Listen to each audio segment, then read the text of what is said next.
years later, he's doomed. Very good, really. And it's only going to get worse. What they're realizing now is that subconcussive trauma is what's responsible for the majority of brain damage. What's subconcussive? Yeah, Just getting rattled. Getting rattled where it's not even fucking you up, but over time, you get serious punishment. Again! I've probably seen more people. Who is this nigga? Yo, like, comment, subscribe, bro. Y'all been telling me to do Gary Goodridge, bro. We are finally here. What the fuck? I ain't know he had brain damage. I've probably seen more people get fucked up than 99.9% of the people that have ever lived. And I never said no to a fight. And I forgot what the fuck I was saying. Born on January 17th, 1966 in Port of Spain, Trinidad, Port of- Gary oh, immigrated to Barrie, Trinidad. Ontario at the age of 7. My parents wanted a better life for their children, so they moved here. Tall, strong, and unshakably determined, Gary faced bullying and racism early on. But rather than break, he built himself into something stronger. By his teens, Gary had turned to arm wrestling. I used to arm wrestle as a child, 12 years old. Arm And wrestling? finally, at the age of 15, there was an arm wrestling tournament in Barrie. They were giving $50. Whoa, $50. Back then, $50 was a lot of money. So we got down there and arm wrestled, and I won. When I was there, I met a fella named Phil Stoppard. He was on the Canadian arm wrestling team, and so I just transferred over. I think I became an arm wrestling champion probably around 16 years old. And by his early 20s, he was Damn. Canada's most dominant force on the table, eventually becoming an 11-time world arm wrestling champion. But Gary wasn't done. In the early 11 90s, he took up times. amateur boxing, and in just a year won the Canadian... Gary wasn't done. In the early 90s, he Boom! took up amateur Boom! boxing, and in just a year won the Canadian super heavyweight boxing title. I had a What? boxing coach. We used to train in a barn. Just one-on-one, an old guy. Did I learn anything? No. Then he got me a fight, and I fought like this. I knocked the guy out like this. I didn't know how to box. I just was strong. And I only had to beat one guy to be Canadian champion. He was even selected for the Canadian Olympic team in 1994. Still, destiny had another battleground waiting. While watching UFC 2, Gary's friends turned to him and said that he should give this a shot. I was He was always that's the biggest yo. and strongest guy around. So I was given a badass name to begin with. Everybody thought I could do this and do that. Everybody followed me there and made me do it. I really didn't want to do MMA. When he applied to fight, the Damn. UFC took an interest. Called up one number, led them to another number, led them to another number. They got on the phone that night and started calling this person, that person. They finally got a hold of Art Davies. He said, we got a guy that wants to fight. His name's Gary Goodridge. Gary Goodridge? You're that guy that beat 100 people arm wrestling. I said, yeah. He said, I just watched that guy arm wrestling, and he spoke well. We got a place for you. They liked his size and his knockout power. Next day, somebody's calling me, telling me, hey, you're fighting in David and Goliath. Are you still wanting the fight? Yeah, no problem. Then off I went. Was that your first fight? That was my first fight. Well, how'd you... Beside my sisters, yeah. In 1996, the UFC was still a wild, ruleless frontier. Hell yeah. No gloves, no rounds, Cockfighting, huh? bare-knuckle chaos. And that's where Big Daddy made his name. At UFC 8, Goodridge stepped into This the is cage with legendary zero at formal times. martial arts training. His only credential? A black belt he earned literally in one day to qualify for the tournament. Fong Tran wanted to go in the UFC, so we went to a club that he was going to that really didn't know nothing. The guy that owned the club said that we can work out there. Just take his vest that showed we represent his club. Hence the Kuksu One club on the back. That was all his club. So the black belt wasn't a black belt. The black belt, I was given a 3rd-degree black belt from walking in. Because everybody was black belt this and black belt that. Hell, I had to go in with a black belt too. I'm was telling you, official. big dog. Gary That's Goodridge. insane. They probably think he a black belt looking that big. Ain't no way. Nah, not really big, bro. World-class arm wrestler and part-time boxer, was now the Kuksul One black belt set to compete in UFC 8. After they is told me, crazy. Gary, you're fighting, and I said, well, what can I call myself? Give me a nickname. And then a friend of mine, Cobra Rhodes, an arm wrestler, he said to me, why don't you go Big Pimp Daddy? And I said, yeah, that sounds good. I said, drop the pimp and I'll take it. So that's where Big Daddy came from. In his debut, he faced Paul Herrera. What kind of preparation and training did you do? I rolled a couple times. I really didn't do much of that. I didn't. Damn, that's He crazy. had no no idea that he had to train. I saw Hoist Gracie doing arm bars and all these chokes on people, and he was winning. So I can do that. I was under the impression you were a black belt in karate, you had done multiple years of wrestling, and you were a boxer. To get in the UFC back then, you had to say you were everything because everybody was everything. Everybody on the 5-degree this and 6-degree that. They were none. Do you ever write down like, yeah, I did karate, yeah, I did this? Yeah. Oh, you just made it up? Yeah. Oh my God. So the resume was fake. Yeah. So had you gotten any street fights? No, never. What happened next became one of the most brutal knockouts in UFC history. Okay, I got a question then. Yeah. Brutal Why knockout. in the f you wearing a black gi? Hoist Gracie was beating people in the gi. What the hell? What's wrong with me? He wore a white gi. Hey, I want a black gi.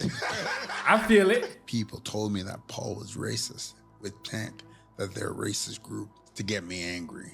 And I know Paul Rev's not racist at all. So whoever told you they were smart telling you that. Tank. Was that Abbott. even true that he was racist? No. He was Hispanic, and Tank was dating a black girl at the time, so. I was nervous, yes. I was very Why they nervous. do that? But you see, the nerves make you You can say he was faster. Hispanic. Nervous energy becomes your friend. And that's, I needed that friend that night. As I'm walking to the ring, probably about 6 yards out, I start blowing myself up. And I get bigger, and I get bigger and bigger. Myself, I have to build my confidence. So I'm blowing myself up. So I finally got to the ring. I'm the king. I'm the king. There's nobody can beat me. This guy is a racist, and he's not gonna beat me. Goodridge caught Herrera in a crucifix and delivered a series of elbows so savage that Herrera was unconscious before the third strike. Gary didn't stop until the ref dragged him off. Herrera was left twitching on the canvas. It was terrifying. It was iconic, and it was just the beginning. Stop However, the fight! Goodridge had a secret. That is one of the most brutal knockouts in our history of this sport. That's the most famous crucifix. He underestimated Iconic, and it was just the beginning. Twitching on the canvas. It was terrifying. It was iconic, and it was just the beginning. However, Goodridge had a secret. That is one of the most brutal knockouts in our history of this sport. That's the most famous crucifix. He underestimated you. He said, back It was just the beginning. Was left twitching on the canvas. It was terrifying. It was iconic, and it was just the beginning. However, Goodridge had a secret. that is one of the most brutal He was And dead. it was just the beginning. However, Goodridge had a secret. He was dead. I gotta see that one more time. That was great, bro.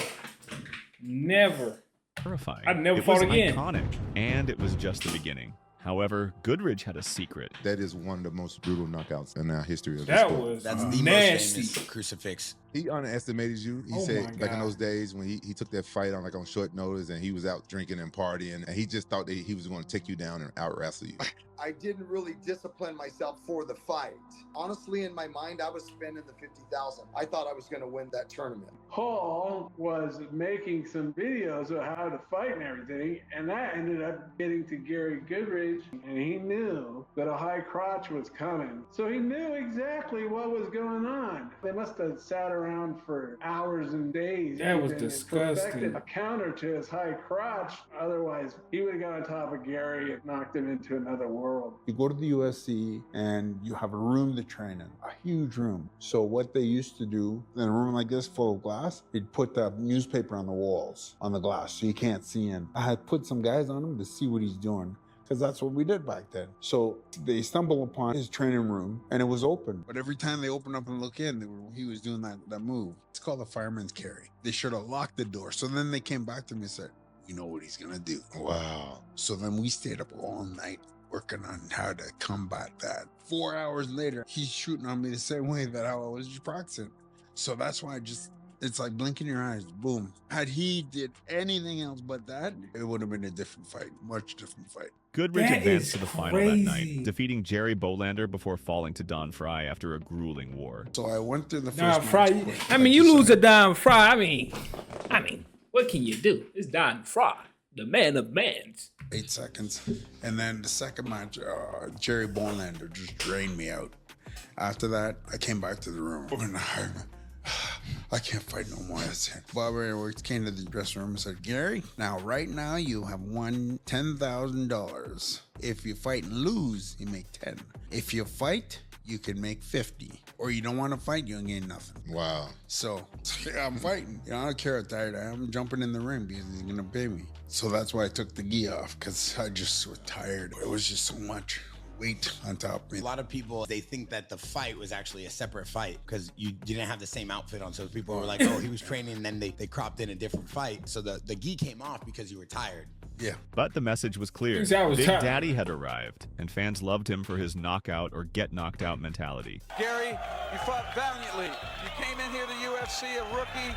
You won 2. You had a tough fight in the finals. What went wrong? I was a bit winded. I didn't train as much cardiovascularly as I should. But not to take anything away from the winner, he was very tough. Rather than staying in the position that would leave me vulnerable to taking a lot of headshots, I just thought, well, he who fights and runs away lives to fight another day. Would you like to come back to the UFC and fight in the future championship? Most certainly. I Yeah, think yeah, I got what it 10K? takes to take on Shamrock, Gracie. 3 things takes to win this ultimate championship: superior heart, superior mind, and superior strength. I've got it all. I forgot about superior wind, superior lungs. He returned for UFC 9, 10, and Ultimate 1996, delivering more chaos, more highlight KOs, and more punishment absorbed. In 1997, Goodridge entered the brutal world of Vale Tudo in Brazil. Vale Tudo, for those of you that don't know what Vale Tudo means. Everything goes, jump in the ring and fight. And for the hardcore fans, to win that is to win basically like the ultimate international street fight. Where headbutts and Real groin shots talk. were legal. I was laying in my bed one night. This guy got a call. Tripping. 2 o'clock in the morning. Gary, would you like to come to Brazil? Of course I want to come to Brazil.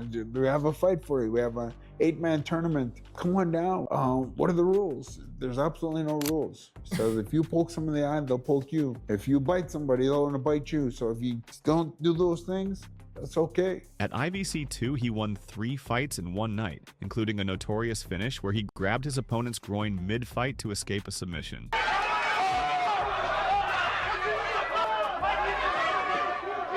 I went down this track pants to grab some shit.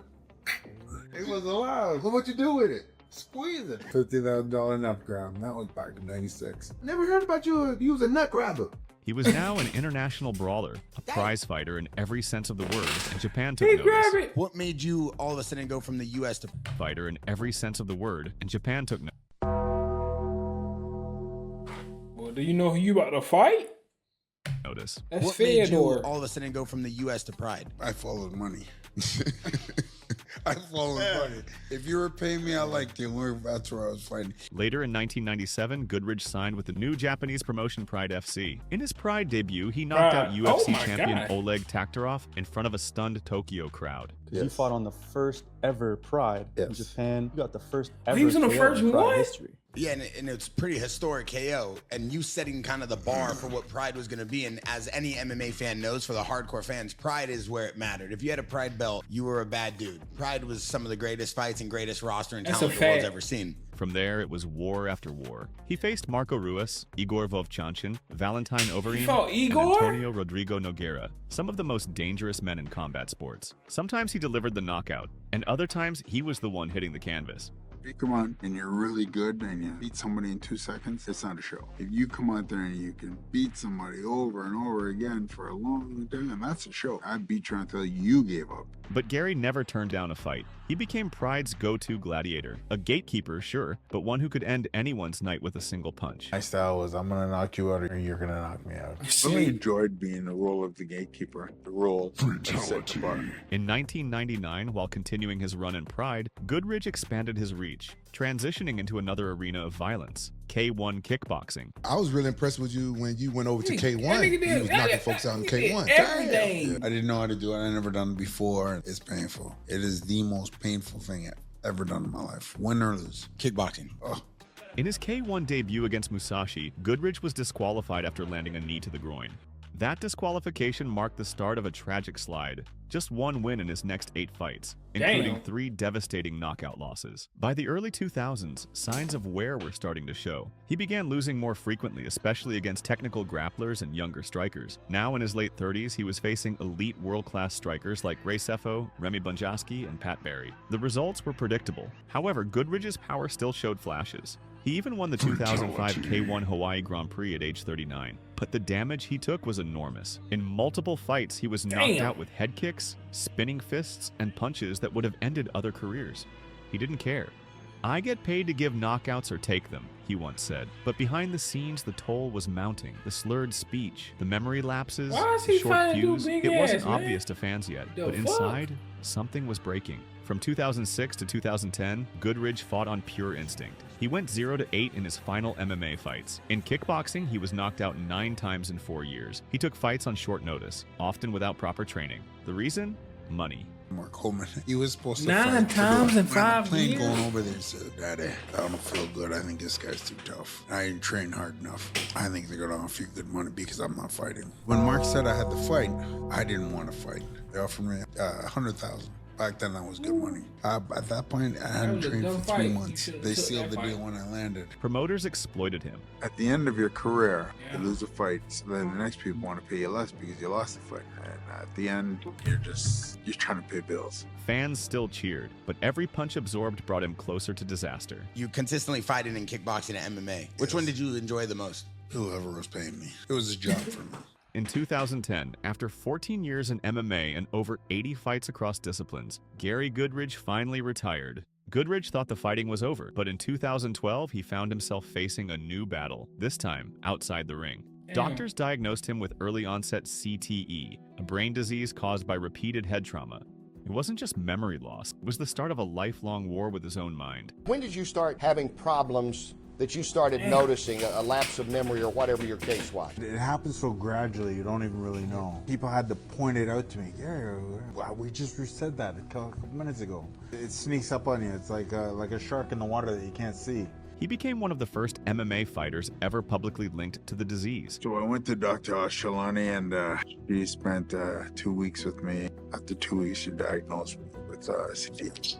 By then, the signs had already arrived. The depression, it falls on every athlete. He couldn't remember simple conversations. Even talking about it now, I feel like crying. When you stop doing what you want to do, it gets ugly. You lose your identity.